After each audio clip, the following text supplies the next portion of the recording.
biz ishongan, biz suyangan konstitutsiya va qonunlar ishlasa, bugun naqd pul to'lovi hech qayerda rad qilinishi kerak emas. Shu jumladan sud ham buni ta'minlab berish kerak deb hisoblayman. Ko'p joylarga borgandim o'zi, qabul qilishyapti, kutib yurdim o'zi, qaysidir bittasi qabul qilmasmikan, yo'qmi deb turib.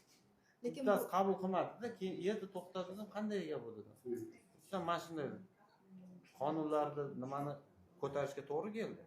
Ya'ni biz huzurku haqni ba'zan talab qilib olishga to'g'ri keladi. Ya'ni uyg'oqroq bo'lishimiz kerak ekan. Konstitutsiyani, qonunlar qayta-qayta o'qib turishimiz kerak ekan, qarashimiz kerak ekan. Shu narsa meni majbur qildi, yana qayta-qayta shular o'qishga. bu narsa boshqa tadbirkorlarga ham ko'zgu bo'ladi. Albatta ko'zgu bo'ladi. Ya'niki bitta odam harakat qilib qolganlar tomoshabin o'tirgan jamiyatda rivojlanish bo'lmaydi. Hozir aytilyapti-da, endi siz yuqoridagi asl masala yo'q. Hamma o'zining qo'lidan kelgan ishni qiladi. Misol uchun bizni bugun qo'limizdan shu kelyapti. Qolganlar nima qiladi?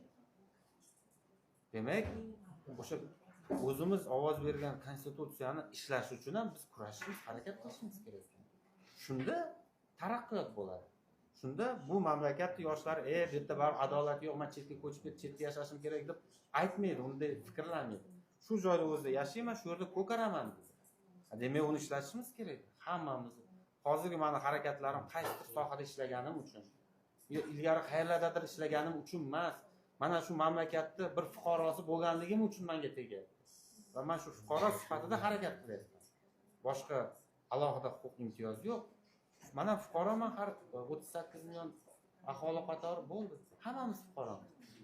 Ya'niki bugun bu narsa faqat bunday aytganda faqat men bilan bog'liq nizo bo'lib kelib chiqqanda ham, lekin buni tegishliligi butun xalqqa tegishli. Buni mohiyati shunda-da. Ochiqchasiga masalan konstitutsiya va qonunlarni chetlab o'tishiga jim qarab turish bu yaxshi emas-da, bu noto'g'ri. Men shunga chidolmadim-da. Uzrku, men o'zimizning milliy valyutamizni qo'lda ushlab yurgan, chetda yurgan boshqalardan men faxrlanaman-da. Uni to'lov sifatida qabul qilinishini xohlayman hamma joyda.